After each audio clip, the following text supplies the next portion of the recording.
Bonjour, je vous retrouve aujourd'hui pour la présentation d'un kit de rouleau pour scanner. Alors c'est du matériel officiel Canon, les rouleaux sont ici. Ils m'ont été livrés dans la boîte cartonnée que je tiens actuellement dans les mains. Donc on a sur un côté toutes les informations concernant ce produit. Et en fait, on voit que ce sont des rouleaux qui sont compatibles avec les modèles 125 et 225. Donc, c'est-à-dire les scanners de ce type, à savoir le modèle DRC 125W. W c'est pour le wireless sans fil. Il existe aussi le DRC 125 filaire. Et après, il y a eu la gamme qui est sortie, je crois que c'était l'année suivante ou 2 ans après. C'est le DRC 225W ou alors de DRC 225. Donc ce kit rouleau est compatible avec ces types avec ces modèles de scanner. Voilà, donc du matériel officiel Canon. Et c'est préférable quand on veut assurer une bonne qualité de numérisation, puisque je rappelle que ce type d'appareil, c'est un scanner professionnel qui fonctionne à la verticale et qui permet donc de scanner très rapidement des documents.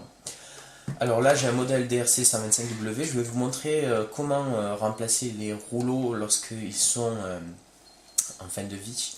Alors moi, en l'occurrence, j'ai pu constater lorsque je mettais des blocs de feuilles, puisqu'on peut mettre dans cet espace des blocs de 20, 30, 40 feuilles, j'ai constaté que des fois j'avais des problèmes et le scanner avait tendance à se bloquer, ce qui n'était pas le cas au début, en tout cas pendant la majeure partie de l'utilisation que j'ai eu de ce scanner, mais en regardant dans les paramètres du logiciel, donc qui est fourni avec le scanner, je suis allé dans les propriétés et j'ai pu constater que j'avais fait plus de 16 000 scans et je me suis dit, il va falloir peut-être penser à changer les rouleaux. Et effectivement, si on a des feuilles qui se bloquent et des numérisations qui échouent, le problème vient a priori des rouleaux qui peuvent être usés. Alors, pour changer les rouleaux, en fait, il n'y a rien de très compliqué. On va commencer par appuyer sur ce bouton-là pour ouvrir le scanner. Alors, je me remets à plat, j'appuie sur ce bouton et on accède au compartiment principal du scanner. On voit, si je le mets sur la tranche, qu'il y a de ce côté 2 rouleaux qui correspondent en fait à ces rouleaux-là, les petits rouleaux. Et de l'autre côté,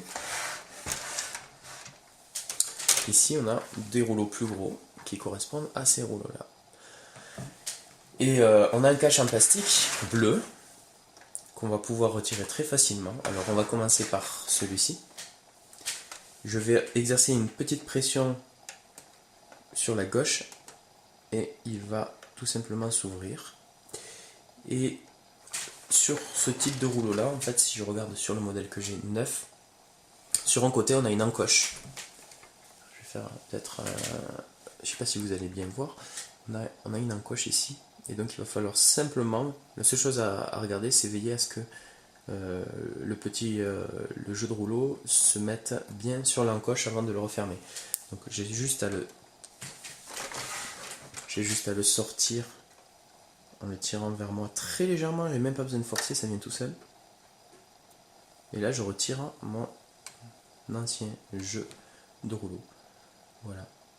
Donc si je regarde de près, on voit que l'espacement entre les rouleaux n'est pas toujours le même. Déjà là il y a un petit premier problème. Et en fait, ce qui peut poser problème aussi, c'est que le rouleau est affaissé sur la partie centrale, alors que sur les côtés, il est légèrement bombé.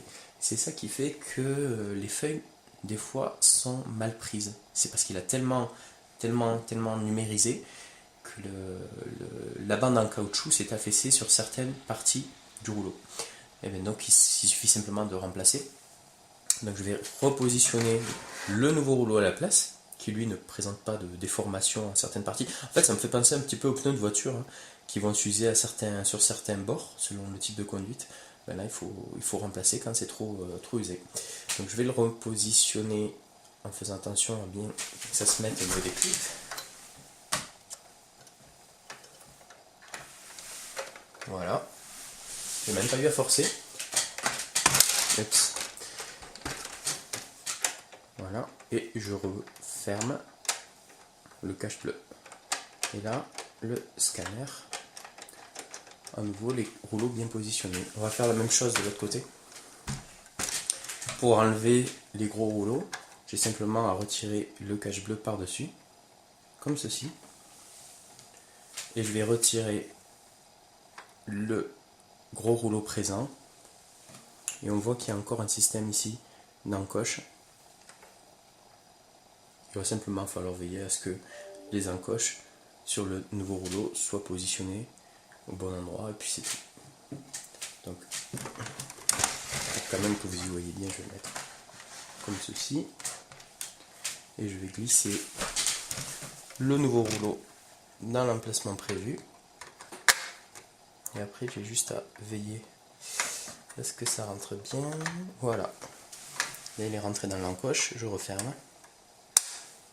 Et ça y est, j'ai remplacé le kit de rouleau du scanner. Vous pouvez voir d'ailleurs, quand je fais tourner le rouleau, ça fait bouger la petite roue dentée. Voilà, rien de très compliqué. Donc lorsque vous avez des problèmes de numérisation avec ce modèle de scanner, pensez avant tout à remplacer les rouleaux qui peuvent présenter des signes de fatigue. Alors c'est pas donné, hein, quand on regarde un peu ce qu'on obtient, ce qu'on reçoit, en fait c'est du plastique et puis une bande agrippante qui est de toute évidence du caoutchouc. Et bien ça je l'ai payé, ce jeu de deux rouleaux, je l'ai payé à peu près 70 €. Donc ça peut faire bondir des tarifs pareils. Et c'est malheureusement les politiques tarifaires des constructeurs tels que Canon et bien d'autres, Brother et compagnie. Et voilà, donc je déplore le rapport qualité-prix qui à mon sens est très très mal situé.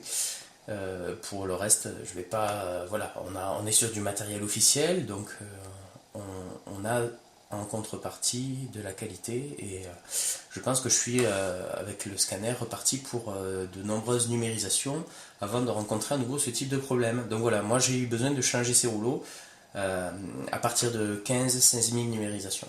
Voilà, j'espère que cette vidéo vous aura intéressé, je vous dis à bientôt.